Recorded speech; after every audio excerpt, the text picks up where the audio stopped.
Nosotros, hermanos, a veces, ¿cuántos toman su avena cada mañana? ¿Usted se ha dado cuenta cómo se llama la cara de la imagen que viene ahí tras la caja o el bote de la... ¿Cuál es el nombre que trae ahí? Quaker. Mire, usted está investigando, se le doy permiso ahorita. ¿Quién es ese personaje? ¿Y qué son los Quakers?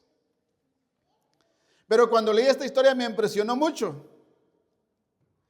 Y la historia dice así. Dice que fue elegido por su fundador, William Penn, en 1682, combinado dos palabras griegas, pilos, amor, y adelpos, hermano, lo que significa ciudad del amor fraternal o la ciudad de amor de hermanos. Dice que fue elegido para reflejar, mire, ve. Fue elegido para reflejar sus ideales de libertad religiosa, paz y tolerancia, buscando crear una colonia donde todos pudieran vivir en armonía y paz. Eso fue la intención al principio cuando se fundó la ciudad de Filadelfia aquí en Estados Unidos. Pero si nosotros vemos ahorita, usted va allá, olvídese, es terrible. Ahora, las razones claves de ese nombre, lo que dice valores cuaqueros, por eso dice quacks atrás de la caja de los cereales. Dice, Penn era un cuaquero y diseñó la ciudad como un santo experimento, y lo puso Holy Experiment, un lugar libre de persecución religiosa y basado en la fraternidad, mire, en el amor fraternal. El nombre busca representar la visión de una comunidad unida y amigable, reflejando el significado literal de las palabras griegas. Como inspiración griega, Penn buscó un nombre y culto y significativo influenciado por las referencias bíblicas en la ciudad de Filadelfia, en Apocalipsis, asociado con el amor fraternal, que es lo que buscaba relaciones pacíficas. El nombre también simboliza su deseo de mantener relaciones pacíficas con la población nativa local. Históricamente, la ciudad es conocida como el lugar de nacimiento de los Estados Unidos, donde se firmaron las declaraciones de la independencia en 1776. Esa es la historia de Filadelfia. Y creo que los que han estudiado aquí tal vez saben un poco esa historia. Imagínense, cuando yo estaba meditando eso me hizo pensar mucho. También con relación a la ciudad de Filadelfia del Asia Menor. Y como siempre, una vez más, lo vamos a ver en su contexto histórico, cultural, político, religioso y teológico. La ciudad de Filadelfia estaba situada en la región de Lidia, en Asia Menor, la actual Turquía, cerca del río Hermón. Fue fundada por el rey Atalo II Filadelfo de Pérgamo en el año 159 y 138 a.C., cuyo nombre Filadelfo significa el que ama a su hermano. Entonces fue fundada en honor al amor que se tenían entre hermanos y por eso lo pusieron ese nombre Filadelfia. Ahora, ¿por qué? Por conocido por su lealtad a su hermano, Eunímer II. Nombre y significado, amor fraternal, haciendo referencia a apodos a Atalo II, amante de su hermano, como le dije hace un momento. De ahí el nombre de Filadelfia, que significa amor fraternal. Pero hoy en día es nombrada la ciudad como Al-Ashir, que significa ciudad de Dios, que más después lo vamos a ver por qué lo nombraron ese nombre ahora Al-Ashir. Al-Ashir, Turquía, fue fundada alrededor del año 189 a.C. por el rey Atalos, Filadelfo. Pérgamo fue creada como un centro helénico para difundir la cultura y el idioma griego. En Lidia, la ciudad cambió de nombre al menos 2 veces para para honrar a los emperadores romanos tras recibir ayudas por terremotos. Dice que la ciudad de Filadelfia dice que estaba fundado sobre un lugar donde estaban las placas, ¿cómo le llaman esto ustedes? Se me fue el nombre. Pero la ciudad sufría de muchos terremotos. Sufría de muchos terremotos y siempre fue destruido varias veces. Y entonces fue reconstruida y cada vez que era reconstruida era cambiada siempre de nombre. Propósito, sirvió como base militar y centro cultural para la helenización de la región, a menudo llamada la Pequeña Atena debido a sus templos. Cambios de nombre, la ciudad experimentó cambios de nombres principalmente en el siglo I para honrar a los emperadores que ayudaron a la reconstrucción tras terremotos porque sufrían siempre de varios terremotos, y al final pues dice que reconstruyeron otra ciudad, pero un poquito más alejada de ahí. Un nombre que se lo dieron fue Neosarea, adoptado tras su devastador terremoto en el año 17 después de Cristo, en agradecimiento a la ayuda del emperador Tiberio. También le pusieron el otro nombre Flavia, adoptado más tarde en el siglo I en honor a la dinastía de los Flavios Visperanos, hijos de sus hijos según la historia.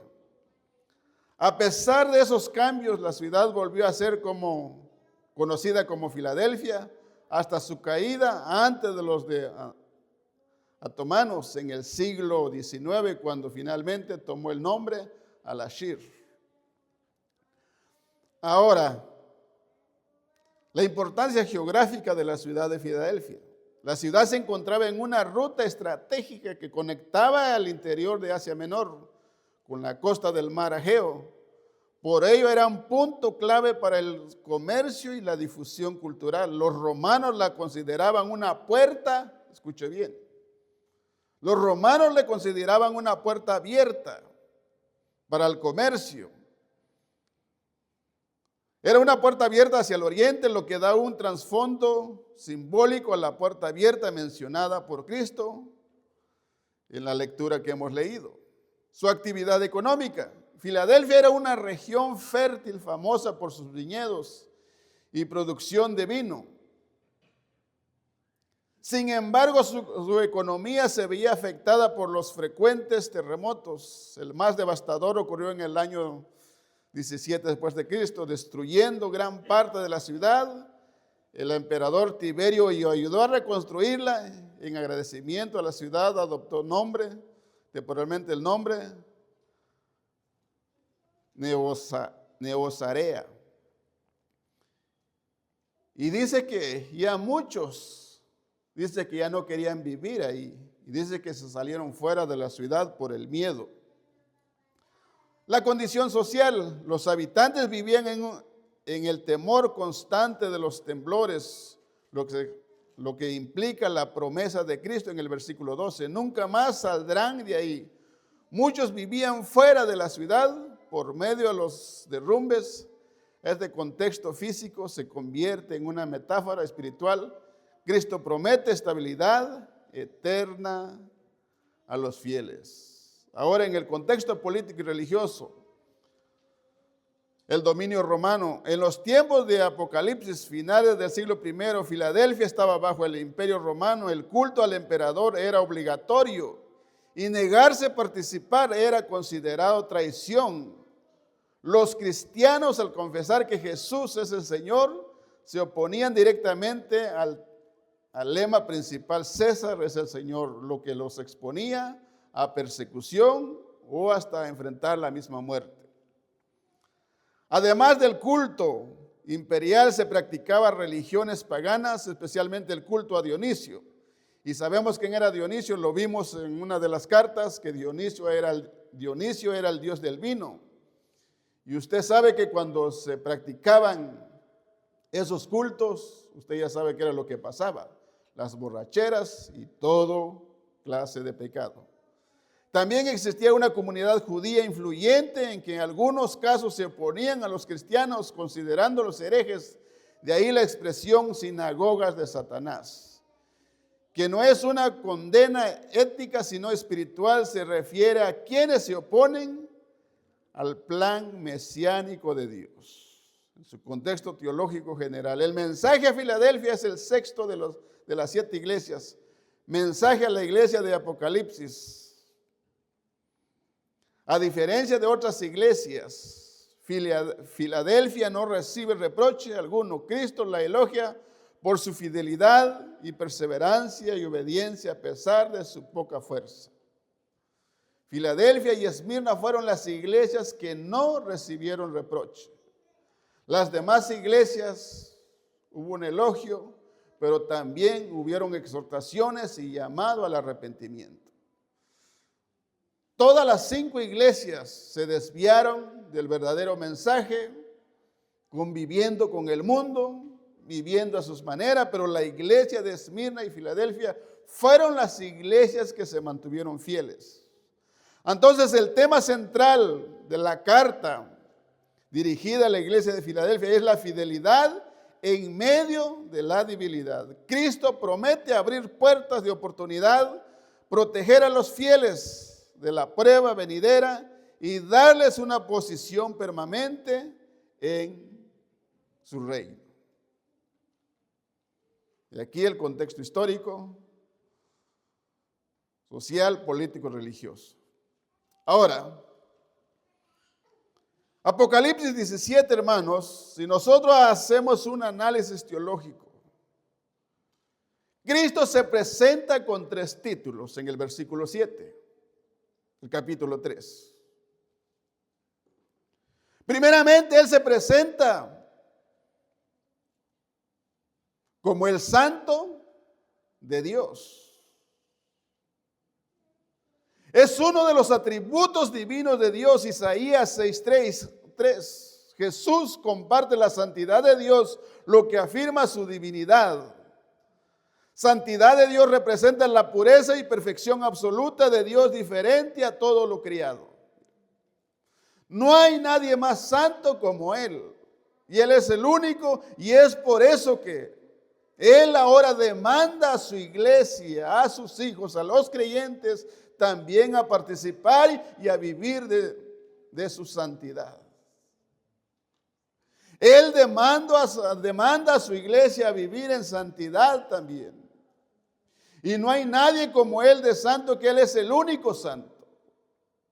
Por eso, si nosotros leemos en Isaías 6, del 1 al 6, cómo Él se presenta, dice: santo, santo, santo. Número 2, Él se presenta como el verdadero. En griego es atelino, significa auténtico, genuino, que Él es la única verdad. Otros pueden presentarse como la verdad, pero nadie más como Él. Él es el que posee la verdad absoluta y en Él no hay engaño, en Él no hay mentira. Y nadie más posee la verdad que Cristo Jesús. Y es por eso que si nosotros seguimos a Cristo Jesús, es porque también nosotros debemos de tener esa verdad, debemos de hablar esa verdad. Y debemos de practicar esa verdad como hijos de Dios. Entonces, Él es auténtico, genuino. Cristo es la verdad frente a los falsos dioses y los falsos maestros. Mire. Y por eso Él recomienda, hermanos, en todas sus cartas que en la iglesia, los creyentes, los hijos de Dios deben guardarse, hermanos, y cuidarse de lo falso, de los falsos maestros, de los falsos apóstoles y aún de los falsos cristos. Y por eso Jesús dijo: conoceréis la verdad y la verdad os hará libre. Número 3, Él se presenta el que tiene la llave de David. Alusión a Isaías 22:22, donde Eliakim recibe autoridad sobre la casa de David. Usted lo puede ver también en Isaías 37:2. Se menciona a Eliakim, hijo de Hilcías, un hombre respetable enviado en una misión importante. En el capítulo 22 de Isaías Dios anuncia que él daría autoridad y pondría la llave de la casa de David sobre su hombro. Esta expresión indica que el Señor lo colocaría en una posición de autoridad. Más adelante Eliakim se convierte en el gobernador del palacio de Jerusalén. Eliakim en Isaías 37:2 era el mayordomo de confianza del rey Ezequías, enviado y vestido de cilicio ante el profeta Isaías durante la crisis de Siria, y su nombre significa Dios levanta o Dios establece. Entonces Eliakim prefigura a Cristo como el fiel administrador de la casa de Dios, poseedor de la llave de David. Entonces Apocalipsis 3:7 significa, el significado en Isaías 37:2, Eliakim, hijo de Hilcías, ocupaba un cargo alto y confianza en mayordomo encargado de la casa real. En ese contexto se presenta la administración fiel que busca la intervención divina en tiempos de angustia y extrema. Eliakim fue un mayordomo fiel y por eso Dios le dio esa autoridad. Entonces, cuando estamos hablando de la llave de David, se está hablando de autoridad, de posesión, se está hablando también del reino de Dios.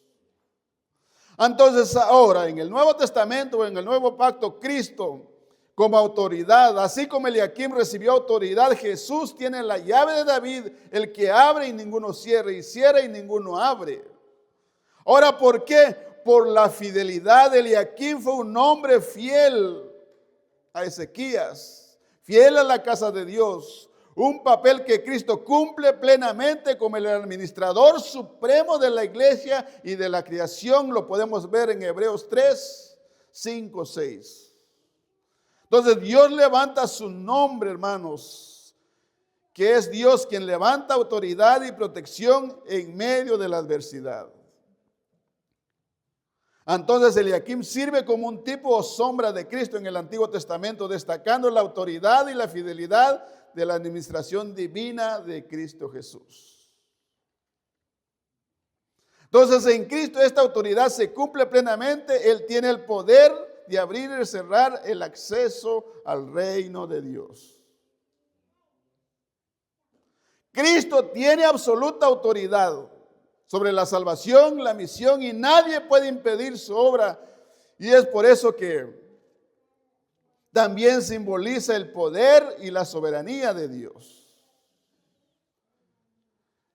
En Mateo 6:19 dice: a ti te daré las llaves del reino, y todo lo que atares en la tierra será atado en los cielos, y todo lo que atares en la tierra será desatado. Esta promesa lo da Cristo a Pedro. Y por eso, mire, muchos dicen que, los católicos dicen que Pedro es el dueño de la iglesia. Pedro es, y empiecen como tienen como a Pedro su fundamento. En Juan 10:9 dice: yo soy la puerta, el que por mí entrare será salvo, y entrará y saldrá y hallará pasto. Y también lo podemos ver en Apocalipsis 1:18. Entonces la puerta abierta, hermanos, ahora si nosotros leemos 3:8 dice: yo conozco tus obras, he aquí que he puesto delante de ti una puerta abierta, la cual nadie puede cerrar, porque aún que tienes poca fuerza, has guardado mi palabra y no has negado mi nombre. La puerta abierta puede tener, hermanos, dos significados. Muchos dicen que esa es la misión evangelizadora. Oportunidad para difundir el evangelio. 1 Corintios 6:16-9, 2 Corintios 2:12.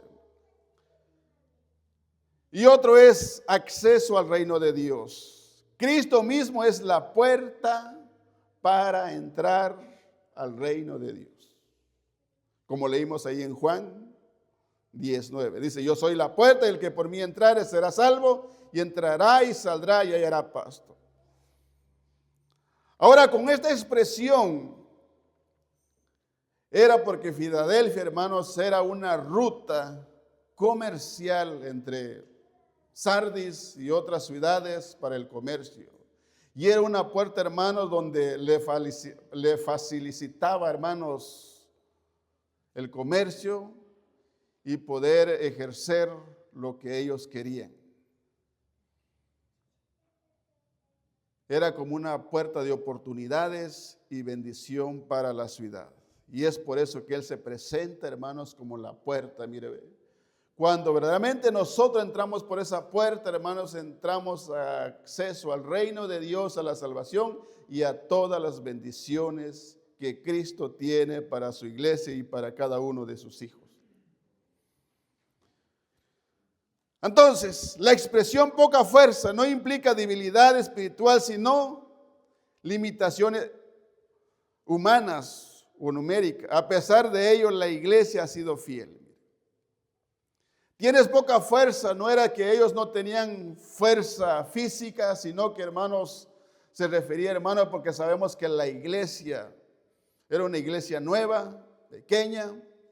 Dice que es la iglesia más joven de todas las iglesias. Pero más sin embargo, a pesar de que en otras palabras ellas no eran mucho en número, no poseían, hermanos, lo que era en lo económico, pero más sin embargo era una iglesia fiel que se había mantenido fiel al evangelio, fiel a la doctrina, fiel al mensaje que ellos habían recibido.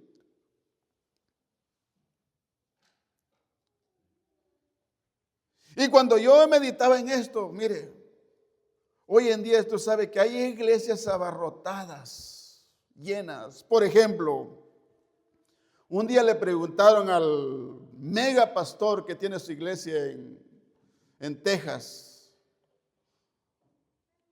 Y le preguntaron si Jesús era el único camino para la salvación.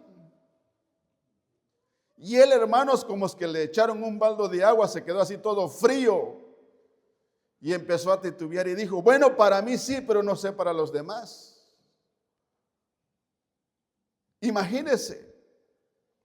Después este hombre se retractó y pidió perdón por lo que había dicho. ¿Y sabe por qué? Porque verdaderamente él solo predica, hermanos, de esto, de que tú vas a hacer esto y tú vas a hacer esto. Si usted compre sus libros de él, bueno, le voy a mencionar porque siempre no es malo, está en todo. Joel Osteen. Usted sabe, va a escuchar un mensaje de él, olvídese.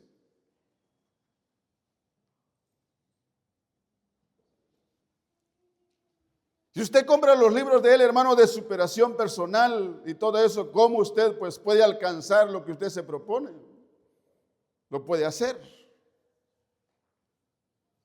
Y entonces, y podemos hablar de muchas. Pero ahora, ¿cuánta fidelidad hay a la palabra, a la enseñanza, al mensaje que se ha recibido? Poco.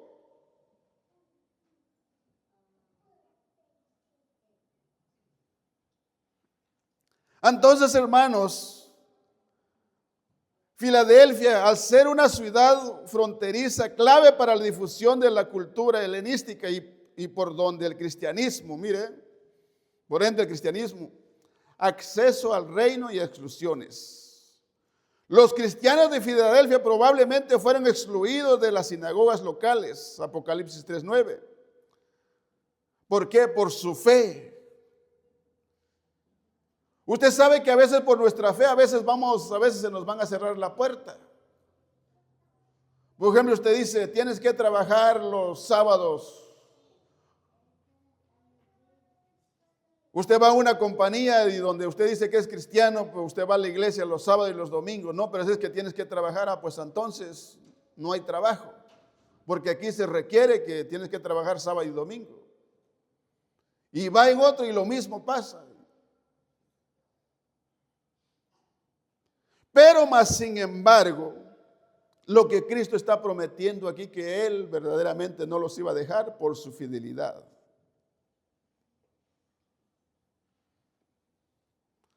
Entonces, algunos escritores dicen la puerta abierta por Jesús representa el verdadero acceso al reino de Dios contrastado con las exclusiones humanas.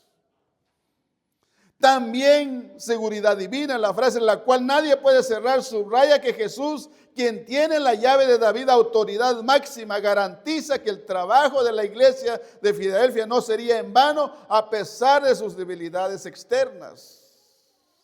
Y a través de eso, hermanos, ella recibe un reconocimiento por su fidelidad. La puerta abierta es una recompensa directa por haber guardado la palabra de Jesús y no haber negado el nombre ante las persecuciones. Lo que ahora nosotros podemos entender como hijos de Dios, como iglesia, si nosotros verdaderamente vamos a mantener fiel a su palabra, habrá una recompensa para nosotros.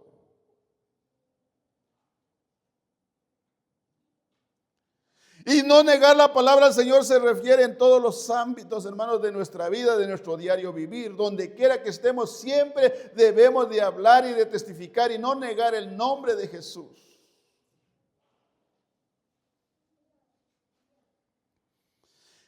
Y a veces negar el nombre de Jesús, a veces lo podemos negar en muchas cosas. Por ejemplo, yo he escuchado personas que dicen, ay, si yo no hubiera sido cristiano, si yo no hubiera ido a la iglesia, fuera otra cosa. ¿Qué está haciendo ahí? Negando el nombre de Jesús. Es que por ser cristiano estoy pasando esto. Está negando el nombre de Jesús. Y a veces nosotros negamos el nombre de Jesús, a veces por cualquier circunstancia, por cualquier situación en nuestra vida. Entonces lo que está diciendo aquí, venga lo que venga, cualquier circunstancia que puede ser, siempre debemos de mantener firmes nuestra fe, nuestra seguridad en Él. Siempre debemos de confesar el nombre de Cristo, que Él es nuestro Señor, Él es nuestro ayudador, Él es nuestro sustentador, Él es nuestro proveedor. Como dice Romanos 8, al 35, al 38, ¿quién nos podrá separar del amor de Dios? Nadie nos podrá separar. Es ahí donde nosotros nos vamos a mantener fiel y es ahí donde nosotros vamos a confesar el nombre de Cristo. Hoy en día por cualquier cosa estamos negando el nombre de Cristo, mire. Pero eso no es de un verdadero creyente, no es de un verdadero cristiano, no es de un verdadero hijo de Dios.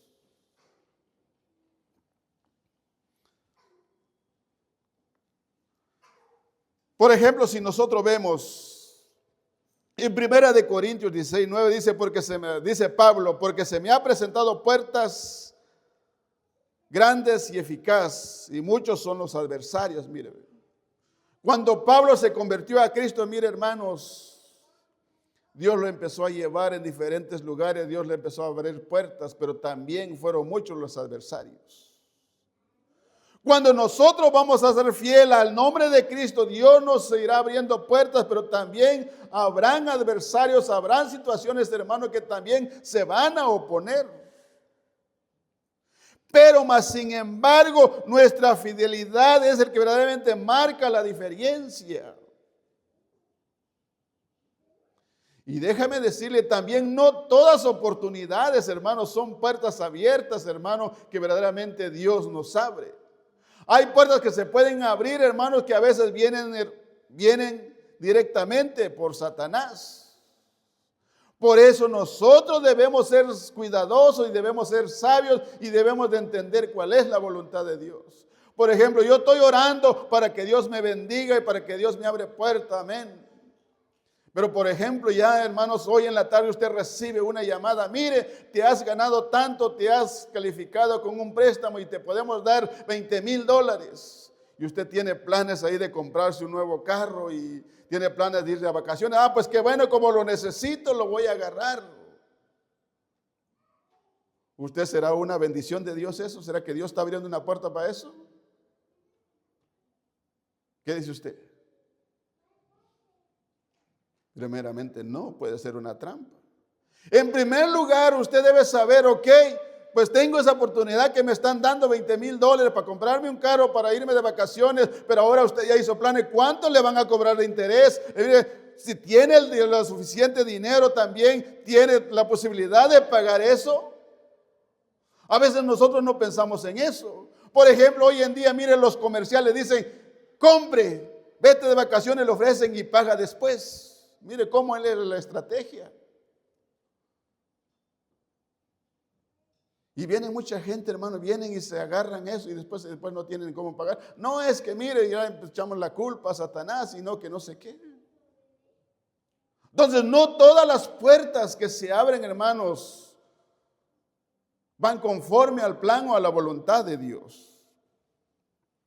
En 2 de Corintios 2:12 dice, cuando llegué a Troas para predicar el evangelio de Cristo, se me abrieron las puertas en el Señor. Mire. Hay puertas que nos abren, que se nos abren, hermanos, tienen un propósito, pero el propósito es glorificar, exaltar, predicar el evangelio. Por eso en Juan 14:21 dice, el que tiene mis mandamientos y los guarda, ese es el que me ama, y el que me ama será amado por mi Padre, y yo le amaré y me manifestaré a él. El versículo 9. He aquí yo entrego a la sinagoga, he aquí yo entrego de la sinagoga de Satanás a los que se dicen ser judíos y no lo son, sino que mienten. He aquí yo haré que vengan y se postren a tus pies y reconozcan que yo los he amado. En Filadelfia, hermanos, existía una comunidad judía que probablemente denunciaban a los cristianos ante las autoridades romanas. Por eso, como vimos nosotros, hermanos, en la iglesia de Pérgamo, ¿cómo les llama Cristo? Sinagogas de Satanás. Y nosotros vimos, hermanos, qué es el nombre, qué es lo que significa Satanás: adversario, opositor, enemigo, acusador.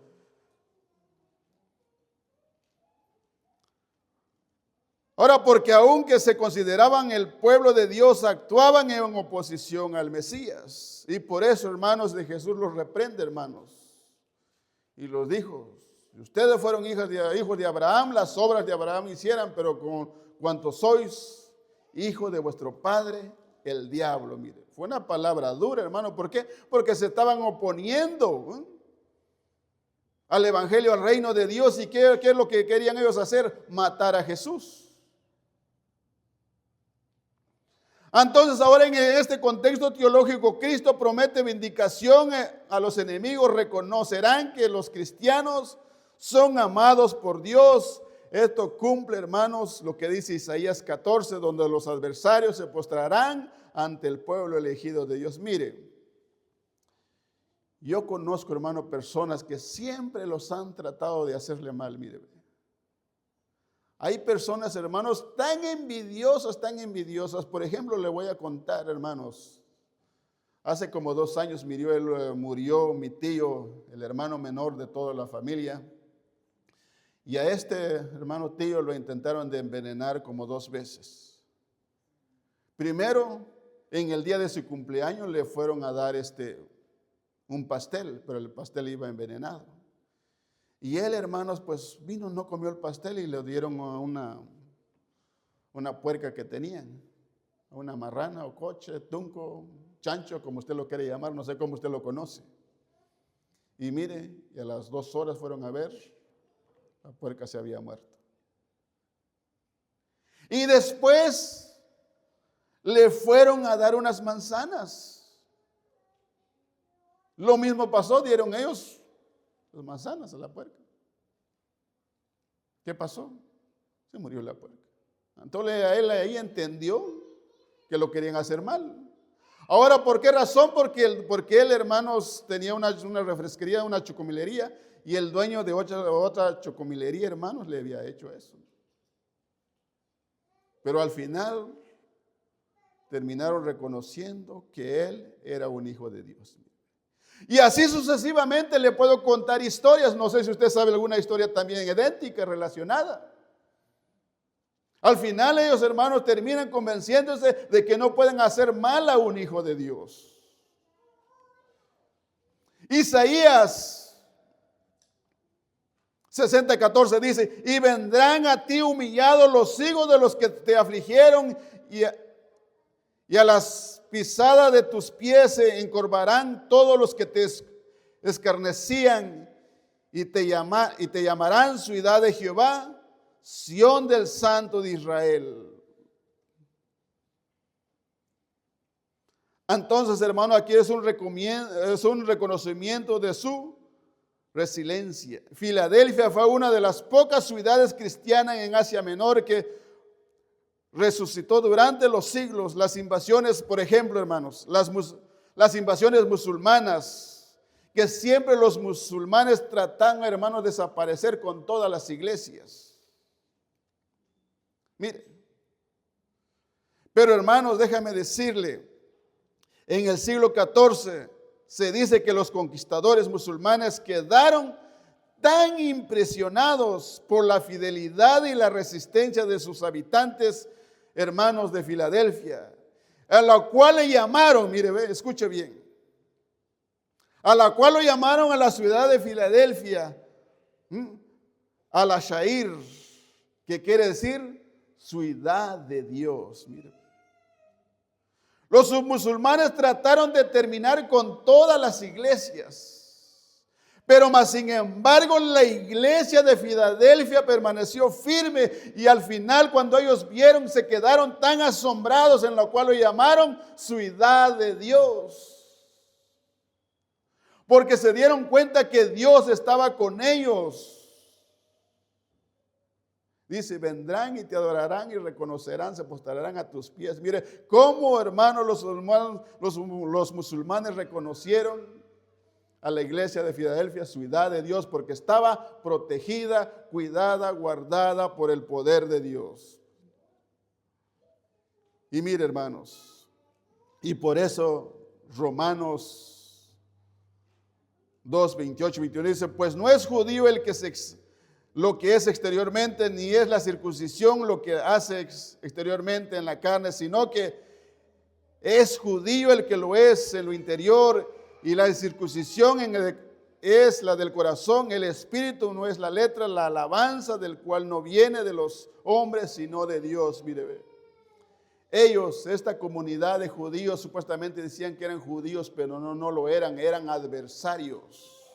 Y por eso Pablo explica, hermanos, que el verdadero judío, hermano, no es el que lleva la sangre o el que es de étnico, sino el que es de la circuncisión de corazón.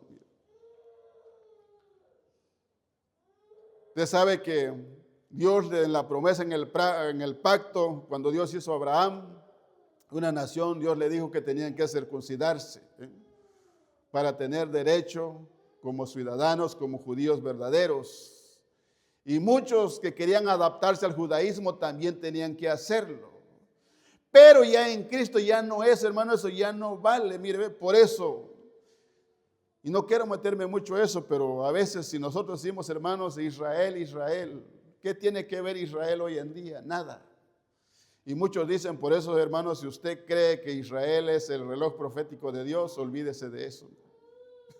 Olvídese de eso, se lo digo con mucho amor y con todo mi corazón. Olvídese de eso.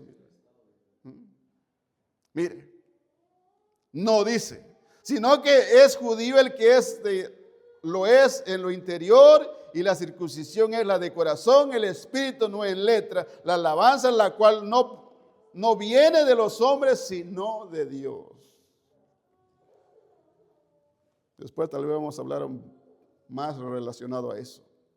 El versículo 10 dice: por cuanto has guardado la palabra de mi paciencia, yo también te guardaré de la hora y de la prueba que ha de venir sobre el mundo entero, para probar a los que moran sobre la tierra. Wow, la fidelidad, hermanos, guardar la palabra de Dios, hermanos. En tiempos difíciles, en tiempos de prueba, en tiempos de adversidades, hermanos, se necesita guardar la palabra del Señor. Pero eso solo lo puede hacer un verdadero cristiano, un verdadero creyente genuino que ha sido cambiado, que ha sido transformado con el poder de la palabra del Señor, que ha experimentado el nuevo nacimiento, que ha sido regenerado y transformado, hecho una nueva criatura. Solo eso el que lo puede experimentar. Ando en la palabra de mi paciencia se refiere a la persecución, hermanos, a la fe. La hora de la prueba alude a un tiempo de tribulación universal. Cristo promete protección espiritual, no necesariamente escape físico. Y eso quiero, hermanos, que usted lo entienda, hermanos. El hecho que usted sea cristiano, usted no quiere decir que usted no va a pasar ninguna prueba, mire, que no va a pasar ninguna dificultad. Al contrario, vendrán pruebas y pruebas, adversidades en su vida, pero más sin embargo, Dios lo cuidará, Dios lo guardará, Dios lo protegerá. Amén. Algunos hermanos ven aquí una promesa de preservación durante la gran tribulación. Otros interpretan que Cristo guardará a los fieles en medio de las pruebas cotidianas. Mire, es lo más aceptable. Aunque, hermanos, al final vendrán grandes adversidades. Y eso téngalo en cuenta, hermanos. Guerras siempre han habido y siempre van a haber. Terremotos han habido y van a seguir viendo, pero más sin embargo, Dios seguirá siendo fiel, Dios seguirá guardando, protegiendo a cada uno de sus hijos. Por eso, Juan 17:15 dice, no ruego que los quites del mundo, sino que los guardes del mal. En 2 de Pedro 2:9 dice, sabe el Señor librar de tentación a los piadosos y reservar a los injustos para ser castigados en el día del juicio. Por eso, hermanos, Apocalipsis 3:11 dice, aquí yo vengo pronto, retén lo que tienes para que ninguno tome tu corona. Pero sobre todo, hermanos, dice, por cuanto has guardado la palabra de mi paciencia, yo también te guardaré de la hora de la prueba que ha de venir sobre el mundo entero para probar a los que moran sobre la tierra. Miren. Y la mayoría, muchos dicen que esto, hermanos, habrá un momento de prueba, de gran tribulación. Pero, hermanos, la interpretación bíblica es de que siempre Dios ha guardado a sus hijos. Y con eso no quiere decir que usted no va a morir, porque recuerda que nuestra vida es 70, 80 años.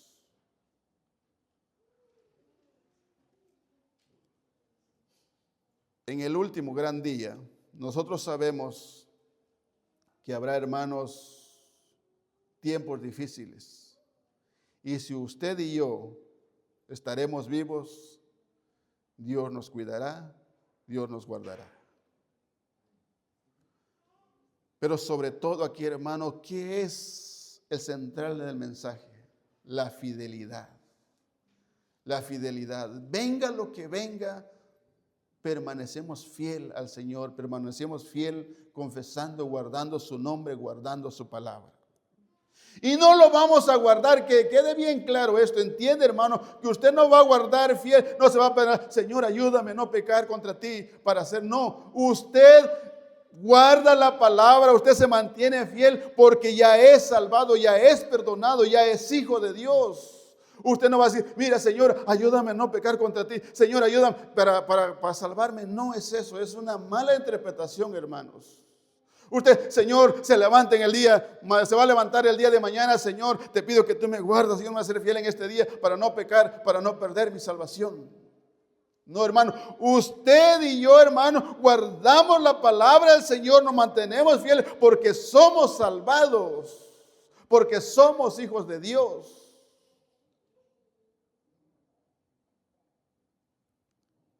Y porque somos hijos de Dios, hay una promesa, hay una garantía para nosotros.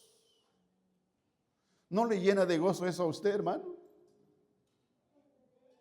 Mire, por eso pase lo que pase, venga lo que venga, usted mantén seguro. Ay, pero hay gente, mire, por ejemplo, yo decía, mire, ve, en estos tiempos de guerra, lo primero, lo que dije, mire, ese día sábado ya tiraron y no sabemos, hermanos, pero mire, una de las consecuencias que iba a ser, mire, ve, la economía, el gas y todo eso, las cosas iban a subir. ¿A cómo está el gas ahorita? Para donde ya está a $7, $8, mire, los que ponen ahí puro súper, mire, están pagando como a 4 y algo, 4.50. Mire. Si usted no quiere verdaderamente gastar, pues no salga ahí, pues guarde ahí su carro, mire, no salga, no anda corriendo por allá. Y la gente alarmada, preocupada por eso. Usted no se preocupe, Dios va a proveer, pero siempre sea sabio también. Pero más sin embargo, eso no nos alarma, y nosotros sabemos, hermanos, que estamos guardados. Por ejemplo, mire, nosotros como los hijos de Dios, mire, estamos aquí, mire, ve, que esté lloviendo, esté cayendo nieve, que truene, todo eso, nosotros estamos aquí felices, mire. Estamos en Cristo, hermanos, tenemos esa seguridad y por eso, hermanos, nos debe llenar de gozo, de alegría. Versículo 11, he aquí yo vengo pronto, retén lo que tienes para que ninguno tome tu corona. La inminencia, hermanos, de la venida de Cristo motiva la perseverancia. La corona Estéfanos representa la recompensa de los vencedores, una corona real, no una corona real, sino la de los atletas victoriosos. Y nosotros vimos, hermanos, las 5 coronas, hermanos, cuando vimos la iglesia de Esmirna. Y solo a estas 2 iglesias, hermanos, se les ofrece corona por su fidelidad. Tuvimos la corona de la vida, la corona de justicia, la corona de vencedores, la corona incorruptible. Hermanos, qué promesa que verdaderamente nos ofrece el libro de Apocalipsis 3, del 7 al 13. Usted lo puede ver en 2 de Timoteo 4:8, Santiago 1:12, Apocalipsis 2:10. Entonces, Dios prometerá una corona a los que se mantienen fieles, guardando la palabra del Señor. El versículo 12 dice, al que venciere yo le daré columna en el templo de mi Dios, y nunca más saldrán de ahí, y escribir su nombre en el nombre de mi Dios y el nombre de la ciudad de mi Dios, la nueva Jerusalén, la cual desciende del cielo de mi Dios, y mi nombre nuevo. Mire, hermanos, nosotros vimos en el video que la ciudad siempre, hermanos, eran reforzadas por columnas, y vimos unas columnas ahí. En otros videos lo muestran, hermanos, las columnas de la iglesia de Filadelfia, algunas están casi enteras, mire, ve. Y hemos venido viendo, no sé si usted se ha fijado en todos los videos, cuál es lo que están parados ahí, son las columnas. Porque eran, hermanos, columnas que estaban bien fundamentadas, bien cimentadas. Que eran, hermanos, hasta hoy en día, mire, ve, están y sí se van cayendo por pedacitos. Y entonces lo que verdaderamente está diciendo que iba a ser una columna que les iba a dar firmeza, estabilidad, porque ellos siempre, mire, cuando sucedían los terremotos tenían que salir corriendo de la ciudad, mire, porque no tenían esa seguridad. Pero ahora Cristo les está ofreciendo seguridad que les iba a hacer como columnas estables, que nadie los iba a poder mover. De la firmeza, de la seguridad. Y esa seguridad, hermanos, solo está en Cristo Jesús, solo está por serle fiel en su palabra y por guardar su palabra. 2 columnas significa estabilidad, honor y permanencia en la ciudad propensa a terremotos. Esta promesa tiene un valor especial. Los creyentes no tenían que huir más, hermanos. Los nombres escritos de la nueva Jerusalén de Cristo Simboliza pertenencia, identidad y comunión eterna. La Nueva Jerusalén representa la comunidad celestial de creyentes. Apocalipsis 21:2. Mire, no sé si usted vio ahí, hermanos, pero ahí no lo pasaron bien en el video. Ahí, hermanos, en unas columnas estaban escritos, hermanos, nombres. Mire, ve, que jamás, hermanos, sería olvidado. Mire. Que siempre, hermanos, sería recordado. Bueno, aquí, hermanos, no hubo ningún listo baste. Hoy en la mañana, pensando en eso, cuando llegué y revisando las notas, cuando fui a este lugar aquí, hermano, nadie escribió su nombre ahí en el concreto, ¿va? Hermano Aníbal, ¿usted le ha puesto su nombre ahí? Mire, y ese nombre hubiera quedado ahí por generaciones, mirando ahí quién hizo eso, Aníbal y todo eso. Mire, que siempre sería recordado y leído por muchos, que hubieron una comunidad fiel que guardó la palabra del Señor, que siempre fueron pacientes y se mantuvieron, hermanos, estables en la obra del Señor. Hermanos, que siempre un día se recordarán de hermanos que trabajaron aquí, vendrán sus nietos, sus bisnietos, sus tataranietos, que van a ver ese nombre aquí de familia de Dios. El hermano, la hermana trabajaron, ellos fueron los pioneros y hasta hoy en día esa iglesia está. Gracias por la fidelidad de ellos. Y así, hermanos, un día, hermanos, nosotros siempre, hermanos, nuestro nombre estará escrito, hermano, para jamás ser olvidado, y siempre Dios nos tendrá como columnas, hermanos, en lo cual nunca, hermanos, aunque vengan pruebas, adversidades, jamás seremos removidos o jamás seremos, hermanos, destruidas como era, hermanos, la ciudad de Filadelfia. Ahora, hermanos, Gálatas 2:9 dice: reconociendo la gracia que me ha sido dada a Jacob, Cefas y Juan, que eran considerados como columnas, mire, ve, nos dieron a mí y a Bernabé la diestra en señal de compañerismo, para que nosotros fuésemos a los gentiles y a ellos a la circuncisión. Entonces, cuando está hablando también de columnas, está hablando aquí, hermanos, de refuerzo, de compañerismo, de unidad que sostiene, hermanos, la iglesia. Por eso dice, hermano, que nosotros somos columna de la verdad. Wow. Éxodo 28:36 ordena la creación en la una lámina de oro puro para sumo sacerdote, y grabarás en la frase santidad al Señor, consagrado al Señor. Mire, eso era lo que a veces escribían los nombres. Mire.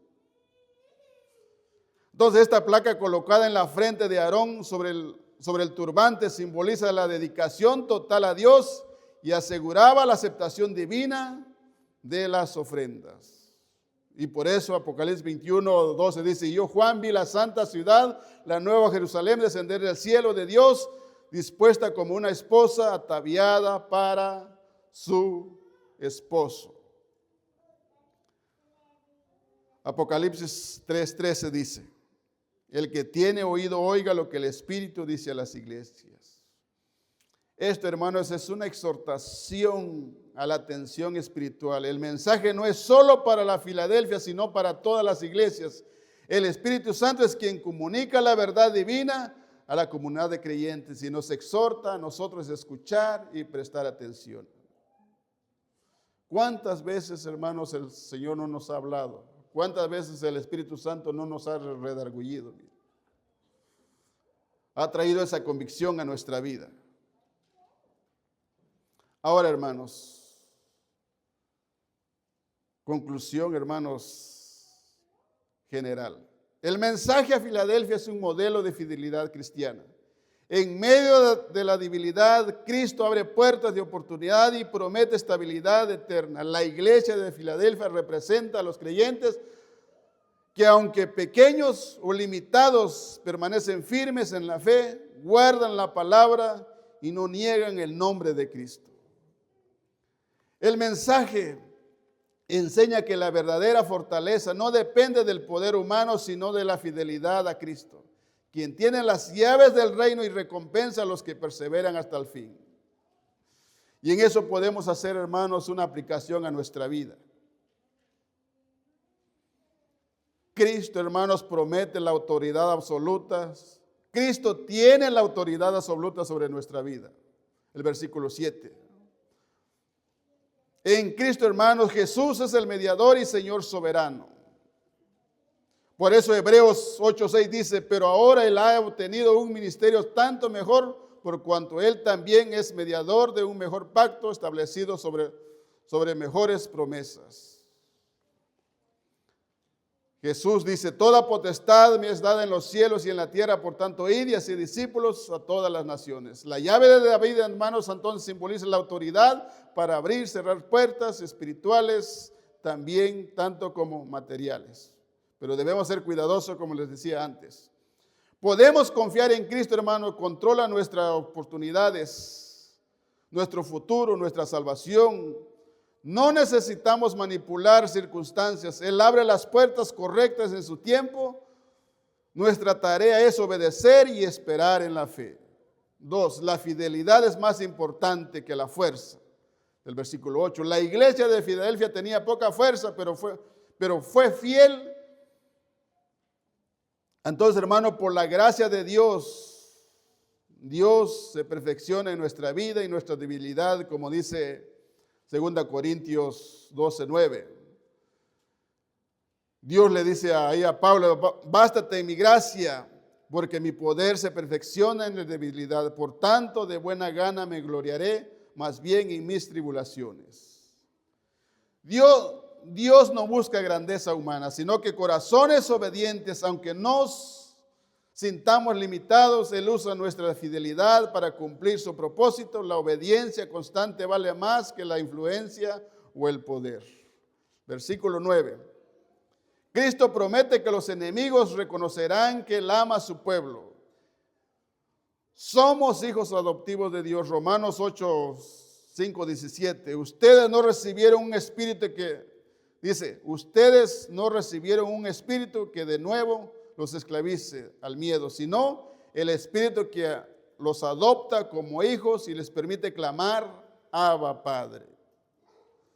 No necesitamos, hermanos, defendernos ni buscar venganza. Dios mismo se encargará de mostrar su favor sobre los que son fieles. Nuestra respuesta debe ser el amor, perdón y confianza en su justicia.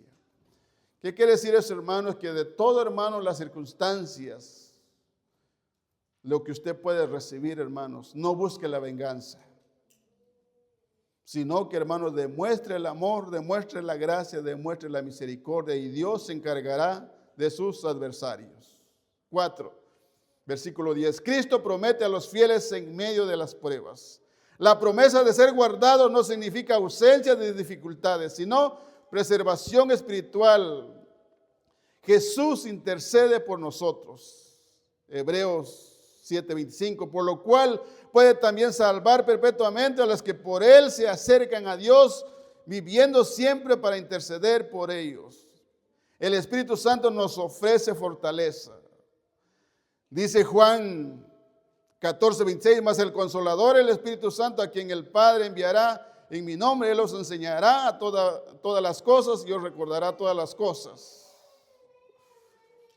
Podemos, hermanos, enfrentar pruebas, pero más sin embargo sabemos que Cristo nos sostiene.